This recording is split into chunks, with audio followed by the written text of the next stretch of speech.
Kalorki, Kimi, sinagot ang isnaban issue nila ni Catherine sa ASAP stage. I've seen a lot of change, been through a lot of pain. Some things are not the same as they were a year ago, but all will be okay. I move on each and every day. The past. Naku, mukhang kahit ilang araw na ang lumipas, hindi pa rin humuhupa ang pagsasabong ng mga fanay ni Kim Chiu at Catherine Bernardo sa social media. Patuloy ang bakbakan online matapos kumalat ang isang video mula sa audience ng ASAP kung saan tila hindi nag-usap sina Kim at Catherine nang magkasama on stage. Si Kim na isa sa mga main host ng show at si Catherine na bumisita kasama ang cast ng kanilang pelikula ay inaasahang mag-i-engage sa isa't isa.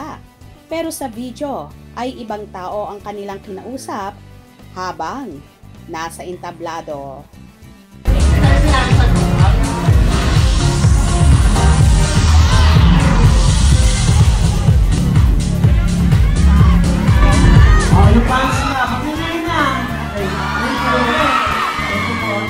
Kaya kung sigawan. Parang kakapagkakit mo sigawan. Parang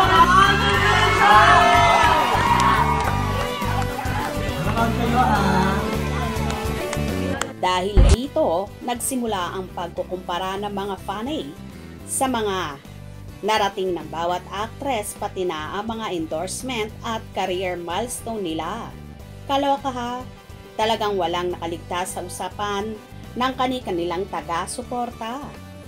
Sa kabila ng isyong ito, tila sinagot naman ni Kim ang mga haka-haka sa pamamagitan ng pag-post sa kanyang Facebook ng isang clip kung saan makikitang nagyakapan muna sila ni Kat bago siya umalis sa stage.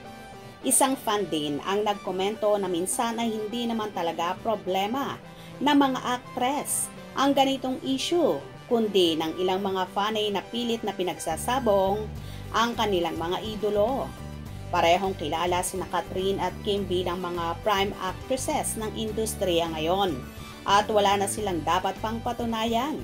Talagang queen sila in their own right. Kaya naman mas maganda siguro kung tangkilikin na lang natin sila ng sabay at suportahan ang kababaihan. Kalorki na talaga ang mga fanay na kung ano-ano na lang ang ginagawang issue sa mga artista.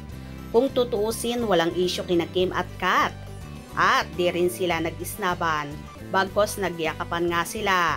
Minsan kasi kapag kukunti ang time, hindi mo na lahat mai-entertain at makakausap ang kaharap mo. Pero sa case naman ni Kim at Catherine, okay na okay sila kung saan nagyakapan at nagbeso-beso pa nga ang dalawa. Kaya sa mga fanay, wag lagyan ng issue ang lahat at wag pagsabungin sina Kim at Kat dahil pareho silang magaganda at talented actress. Wag nyo silang pagsabungin please. Hope you enjoyed. Please subscribe for more info.